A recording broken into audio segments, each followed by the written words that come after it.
Oshkosh Media is government programming on GovTV, community programming on Life TV, and community radio on Oshkosh FM 101.9. Welcome to the City Manager's Report, a look at city updates and a preview of the next Oshkosh Common Council meeting agenda. And thanks for joining us for the City Manager's Report. I'm Andy Radig, along with your City Manager for the City of Oshkosh, Mark Roloff. And Mark, thanks for being here. Great to be here, Andy. All right, well, we have a lot coming up, and we'll start with some municipal news updates. And in the second half, we'll talk about some agenda highlights from the upcoming Tuesday, September 28th Common Council meeting.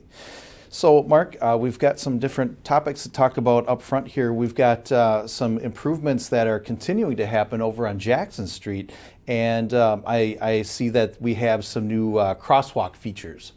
We sure do. This is part of what's called a road diet, which is a reduction in the number of lanes to help improve traffic conditions. And so this is over here on Congress Avenue at Jackson, and we put in the rapid beacons that draw attention to people crossing the street. So our pedestrians, so that they press the button, it flashes so that the traffic going north and south on Jackson will accommodate the crossing traffic. And this is over by Merrill School, so we want to make sure that our kids can cross safely into the street. But road diets, we've had some success with them in recent years. Right. You've seen some of them over on Sawyer Street, West 9th, Murdoch, and now we're doing it here on Jackson Street. But they've actually shown to reduce overall crash rates by as much as 47%. So you're getting some pretty good results by doing this. And of course, you got to do it in the right place. You can't gum up traffic. And based on our traffic numbers, we feel that we're going to be able to accommodate the traffic there, even with the road diet in place. Mm-hmm. Right. And really the key is safety with these. It absolutely is. I mean, the dedicated turn lanes, which is what you do is instead of having 2 lanes of traffic in each direction, you have 1 lane of traffic and then a very wide turning lane. And those dedicated left turn lanes, they really reduce those left turn crashes and the rear end crashes. Mm-hmm. And we've seen that work very much on Murdoch and West 9th. In fact, I just had somebody stop me over the weekend and said, this really works on West 9th. We live just off of it, and it's really proven to be safer out there. And it's because there's fewer conflict points along the roadway, mm-hmm. and there's more space between travel lanes and the sidewalk, so it just has a safer look to it and feel for it. Right. And then, of course, where pedestrian crossings exist, there are less lanes that pedestrians need to cross through as well. Yeah, it's the same distance, but it's fewer lanes. And I know that it's like, well, what's the difference? Well, there is a little bit of a safer zone because of those turning lanes. You're not going to have vehicles in there all the time. So when someone's crossing, a vehicle can see that person crossing the street with a better chance of seeing them cross the street. And I know a lot of people have every good intention about being courteous to pedestrians, but if you can't see them, the potential for them to get hurt increases. So this allows drivers to see pedestrians much easier. So that seems to be the going trend, mm-hmm. and we're riding that trend, mm-hmm. and so far the results are pretty good. Mm-hmm. Mm-hmm. So if the motoring public has been familiar with Murdoch, take a drive down Jackson Street and you'll see it's very familiar. It's very similar to what you see around town in other locations. Okay, Mark, we also have some improvements that have come online over at South Park, some parks improvements. This was something that was in our 2021 capital improvement plan. The tennis courts at South Park were well overdue for replacement. But the going trend is not just with tennis, but also with pickleball. So these are examples of 2 of the courts that have been resurfaced for full-blown tennis, mm-hmm. What we played when we were younger. But now the newest thing, especially with their senior community, is pickleball. And you can take 2 tennis courts and convert them to 4 racquetball courts. So a lot more room for people to enjoy it. And you were out there as a group of people were playing pickleball, and it's very popular. We've done pickleball classes over at the senior center. Right. So we're really happy that we're able to provide this. And with good weather, they can play pickleball up until darn near Thanksgiving. Right. It's a very popular sport, and it's nice that we have these capabilities in city parks. That's fantastic. So also, another city park is Rainbow Park, and we have a trail that is in progress over there. So it'll be exciting to watch the progress on that. This is the continuation of the trail that we put over at Lakeshore Park, right adjacent to the Oshkosh Corporation headquarters. But this extends it to a little bit more, kind of turning to the south and along the river in Rainbow Memorial Park. So we're excited that this trail is underway. This will get it all the way to Oshkosh Avenue. So we're excited about that. Long term, we're going to end up redoing the intersection at Sawyer and Oshkosh Avenue. Okay. That's several years away. Okay. But in the meantime, we want the bicycling and pedestrian public to be able to enjoy Rainbow Park, the connecting trails, and get over to Oshkosh Avenue and cross the bridge and enter the trail system that goes all the way downtown. So it's all about connecting all of these what seems to be disjointed trails, but they're really coming together, and it's really cool. I mean, when you see this, you're going to be able to get all the way over to the Oshkosh Avenue Bridge and then circle back to the Wyowash Trail. So it's going to be a wonderful loop that we're creating as a result of this project. Sure. Well, we'll keep an eye on this, and we'll keep folks updated in future City Manager Report programs. I'm hoping that if we give a nice Thanksgiving, you'll be able to take a walk on Thanksgiving. Oh, that'd be fantastic. Okay, very good. All right, then we also have a new water monitoring system in Oshkosh that is building subscribers. Yeah, this was a lot of demand for this because there were some concerns about people, potentially overusing water, and is there any way we can help them? Because we can't really refund when people use water because of a problem with a leak or something.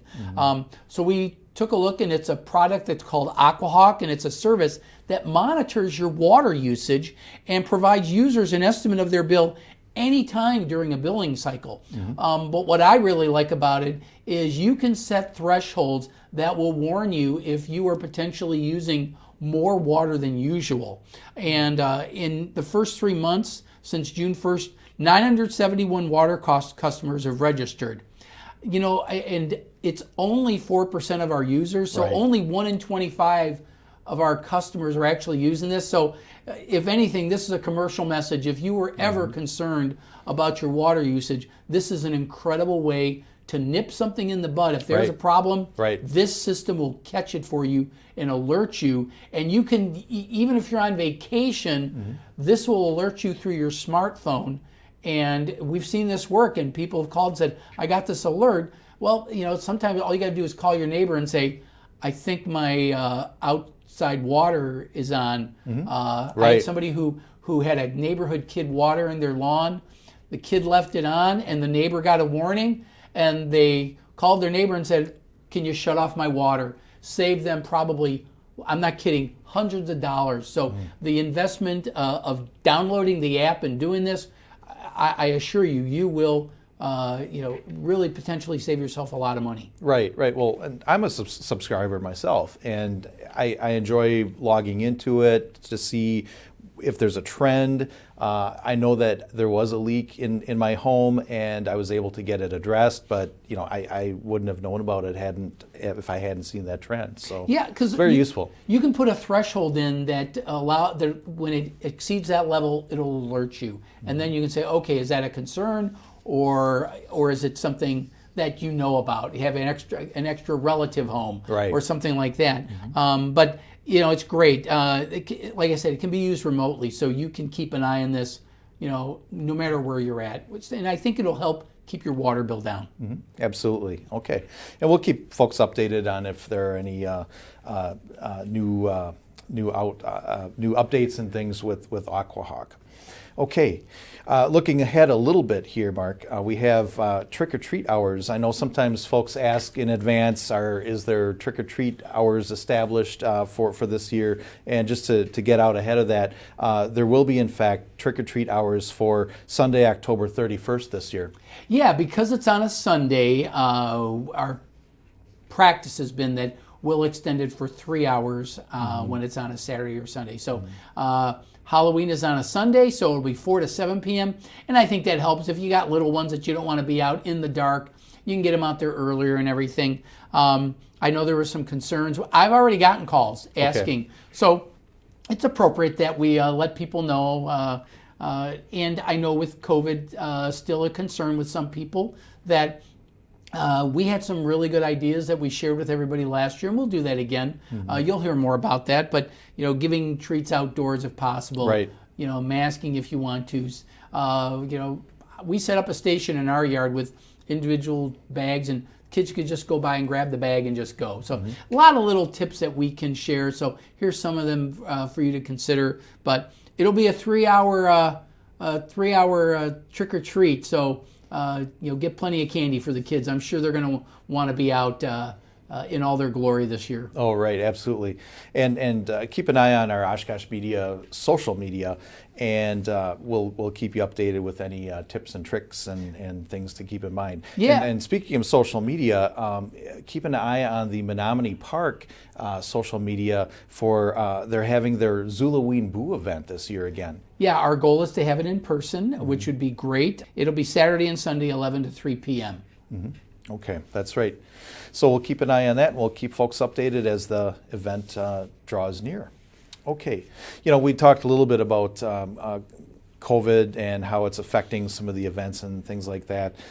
We still have we're looking at wearing masks, and will this be extended for city buildings? Well, we've been following the Center for Disease Control, CDC guidelines, and the CDC is still saying masks should be required in buildings and close quarters for both vaccinated and unvaccinated people. So we currently have this extended through October 1, and I'm planning to extend it through October 31 because I know that the numbers, especially in our region, are still particularly high. We're considered very high in Oshkosh.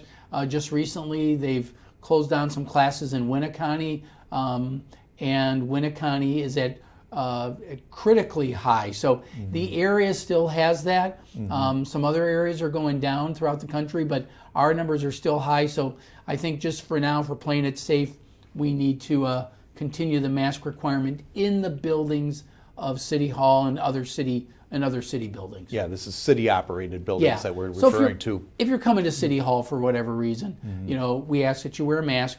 But I would encourage you. We have so many provisions that we've made for people to do things remotely. So you don't have to come into City Hall if you don't need to.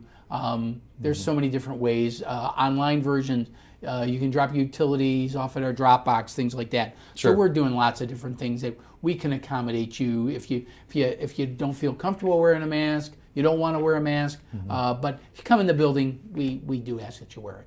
That's right. And just to your point, on the city's website, we do have the online services tab, and there's quite a list there of different options that folks can utilize. Another online service is wcvaccine.org, which is a website from Winnebago County that outlines all the options for vaccination opportunities. We're still encouraging people to get the vaccine. We got plenty of vaccine out there. The county has the website, and they're going to continue to hold clinics right at the Oshkosh Farmers Market on Saturday mornings on North Main. That's through the end of October. The specific location is by the Time Community Theater. That's 445 North Main. So look for that area in front of the Time Theater and just walk up and get your vaccination and get on your way and enjoy the farmers market right afterwards. Okay. And also just a reminder that free transportation to vaccination appointments is available through Go Transit. So we want to remind folks of that availability with that. Okay. And then if you're watching us on cable television right now, obviously you know that Oshkosh Media has been restored on cable. So welcome back, everybody that has been looking at us on Spectrum or not seeing us on Spectrum. Right. What, about a few weeks now, right, Andy? It was about 3 weeks, about 3 or 4 weeks. and there was a piece of equipment that failed, and the folks from Spectrum were able to find a temporary replacement for us, and we will still continue to work with them to get a permanent replacement, but at least we're back online for right now.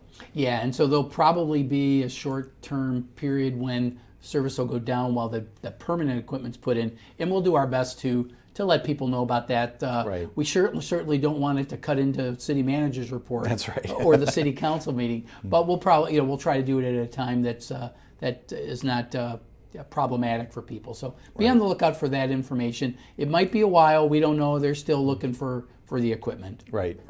And that outage will be a brief one when that does happen.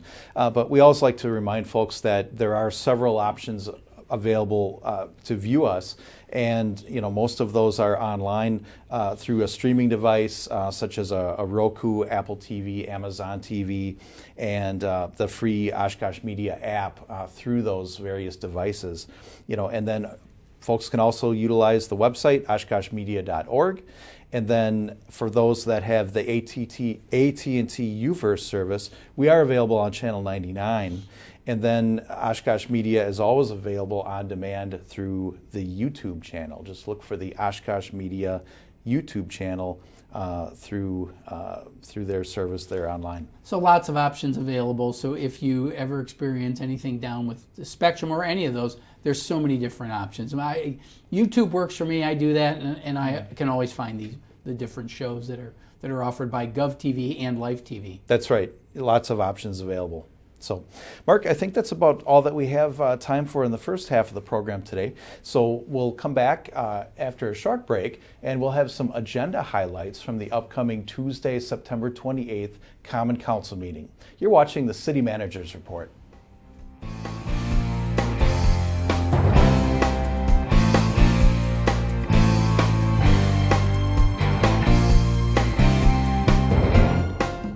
Titanic, the Wisconsin Connection, is a unique exhibition currently on display at the Oshkosh Public Museum. There were over 50 passengers on the RMS Titanic that were either from Wisconsin or coming to the state as immigrants. This exhibition tells the story of 20 of those people, an experience you will only find here. In addition, you'll see artifacts, each with a story to tell, revealed for the first time in Oshkosh. Visit oshkoshmuseum.org for tickets and hours. Titanic, the Wisconsin Connection, now through October 13th at the Oshkosh Public Museum.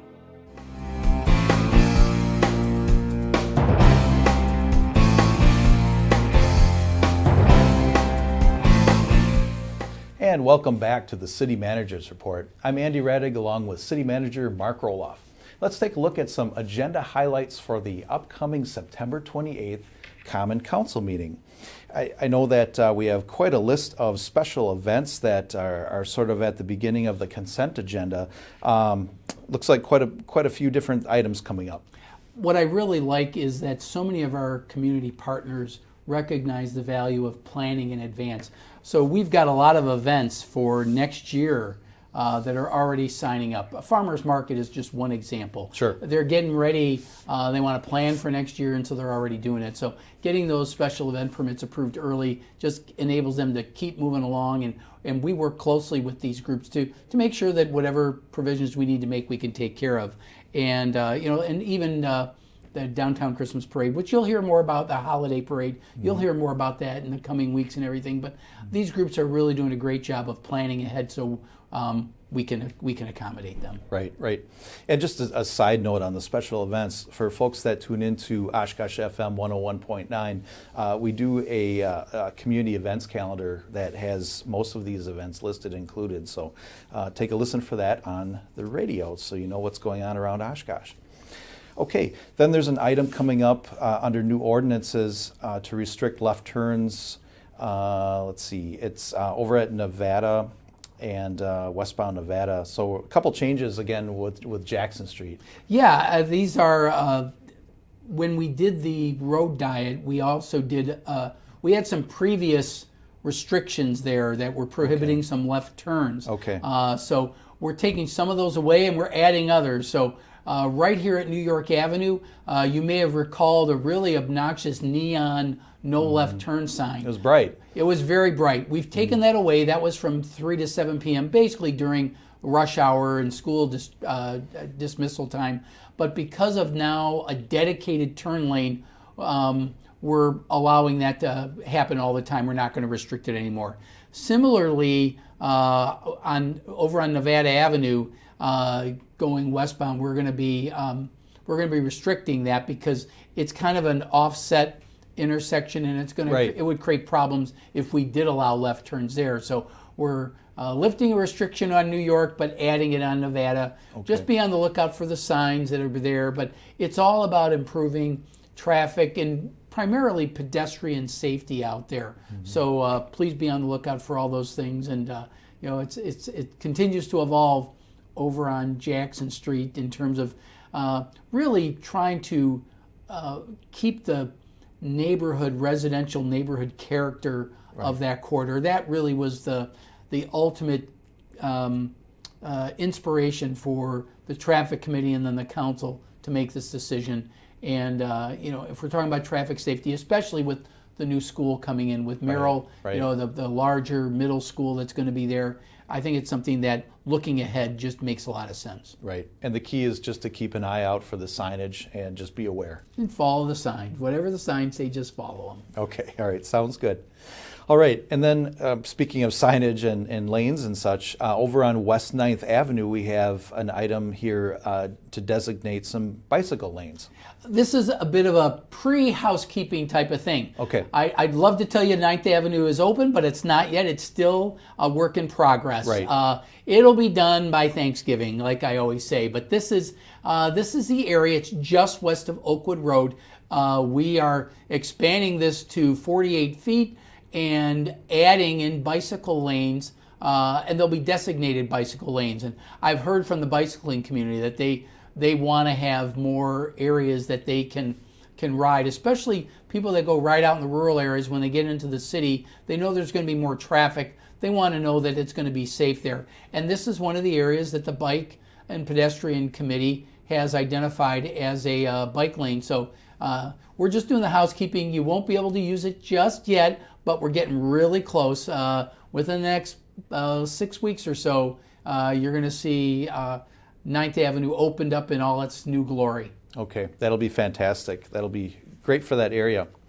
Okay, and then there's another item. We're looking at amending an ordinance for lead service line replacement to include galvanized lines. And can you tell us a little bit about this? Yeah, well, we're always concerned about lead pipes. Ever since the Flint, Michigan disaster, in my opinion, local governments have been very cautious about wanting to make sure that we do not potentially contaminate homes with lead from lead pipes. Lead pipes are in some of our pipes, but they're also in the service lines. Mm-hmm. And so I think there's a belief that, if I get rid of my lead service, I'll be okay. And if I don't have lead service, I'm okay. But some of the service lines going into people's properties are actually galvanized. And the DNR has done some research and found that if your galvanized pipes are downstream from lead pipes, they have the potential to collect and accumulate lead in the galvanized area of the pipe. Okay. So the DNR is going to be coming out with a formal rule that's going to prohibit, it's going to basically treat galvanized lines just like lead pipes. Okay. So we're kind of getting ahead of it to let people know, especially if somebody wants to take advantage of our lead line replacement program. Right. We want to make sure that they know that galvanized pipes will be treated the same way. Okay, so those would still be eligible for those programs then, even though they're galvanized. The title is Lead Pipe Replacement Program. We're gonna acknowledge galvanized pipes, and that's the least we can do. The purpose of the program is to help people get rid of the potential for lead contamination, and I think that meets the spirit of the program. Okay, all right. Then we have another item coming up under new resolutions. We have support for a statewide ban on conversion therapy. Can you tell us a little bit about that? Yeah, a lot of communities throughout the state are wrestling with the potential of creating an ordinance that would ban this practice. It's been proven by health professionals, psychiatric, mental health professionals, that this type of therapy, as it's called, is actually harmful. So a lot of communities are doing it and saying, let's prohibit it. But in reality, because of borders and stuff like that, it'd be very difficult to actually enforce that. So the Diversity, Equity, and Inclusion Committee, along with Councilmember Wojciechowski, have been proposing that we support a statewide ban, and really just putting ourselves on record that this is a harmful practice, and we believe it should be done on a statewide level. And we just want to, I think the purpose is council to stand up and say, we want the state to ban this practice. It is an issue of more statewide concern, and this is just a local way of making that known. Okay, all right, very good. And then we also have a couple items that deal with some financial issues, and I believe this deals with some refinancing types of things. Yeah, you got to think about it in terms of like you're refinancing your house or something. Okay. It's our bonds that we have there, and there's only a certain amount of, you have to wait a certain amount of time before you can refinance, and that's the best way to put it. It's called refunding in our lingo, but so many cities. I haven't watched television on a Tuesday night in probably 40 years, Andy, because I've been at council meetings. You've been busy. I've been busy. Most cities have their meetings on Tuesday nights, so that means you're awarding bids on a Tuesday night.